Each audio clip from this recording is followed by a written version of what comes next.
What is significant about this game? Let me tell you. Silpheed is available on both the PlayStation 2 as the sequel, and it's also on the Sega CD. And they're awesome games.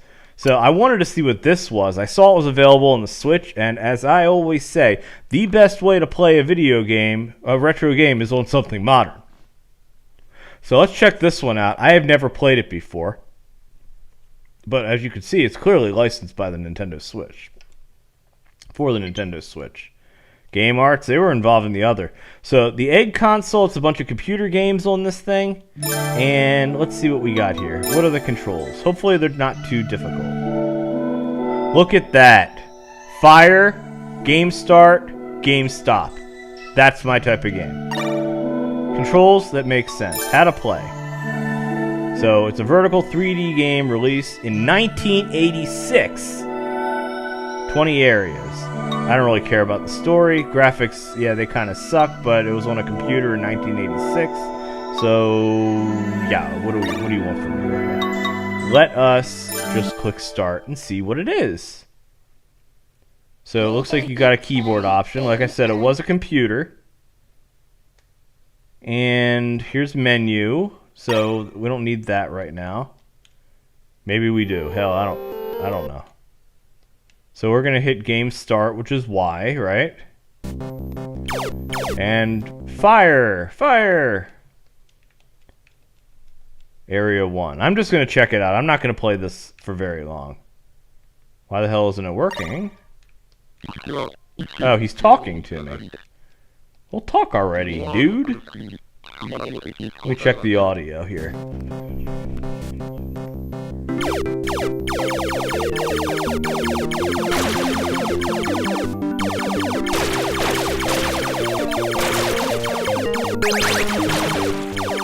Alright, and this is exactly what I expected it to be.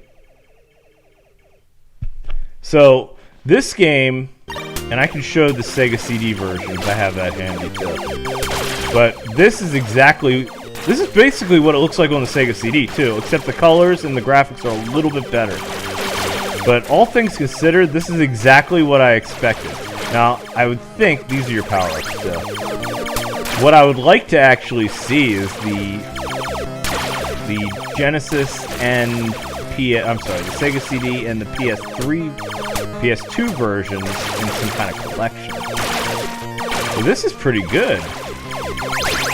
Retro, easy to play, doesn't bog you down with a bunch of bullshit.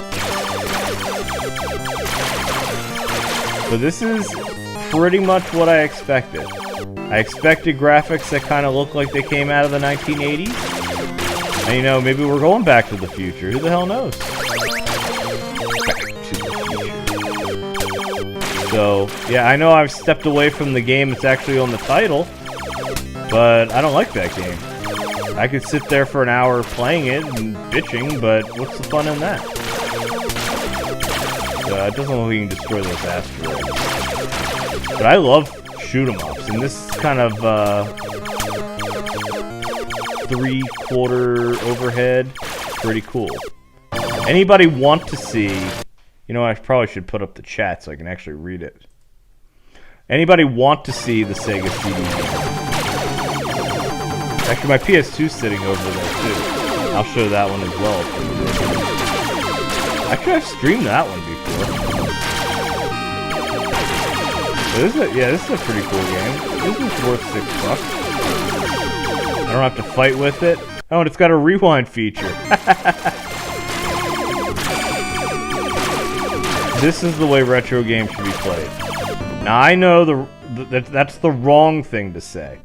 I know this because I've been blocked by people in the know on Twitter as a result of my way of thinking. But screw them. Anyway, just like in the Sega CD game, you can update it. So looks familiar, doesn't it? GameArts and everything. I'm going to skip past all this. Thank you for joining. You know, this is the most communication I've ever had on the Rumble side of things. Usually the conversations are on YouTube or Twitch, which it's also streaming to.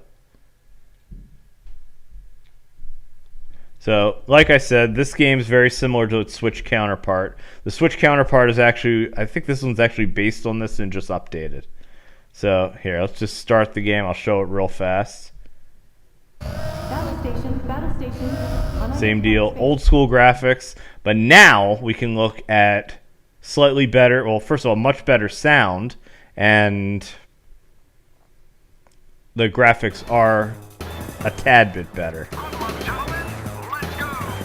And this was on a 1990s era console.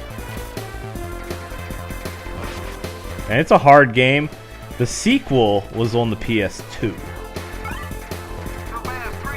That thing in the upper right is your shield. And overall, fun. Shoot 'em ups have become my favorite genre. And I don't even know why I keep doing videos at all on platformers.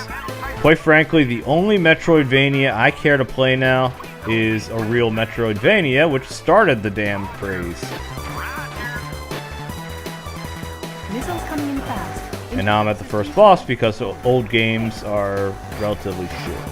I think I'm at the first boss. I'm going to avoid all this stuff and hope for the best. Oh yeah, here we go. No, that isn't it. Those are power-ups. So the way they actually did this on the Sega CD, because it was not capable of this type of thing, really, it was through hardware tricks. The background is what is actually used for all the enemies. So it's kind of cool how they did it. Especially those things that are shooting you, coming down full screen. Yeah, those can really hurt you. All that shit in the background layer. Overall, this is a really cool game, especially for its era. Probably one of the few good games on the console because the Sega CD was really crap. Prone to breakage, too.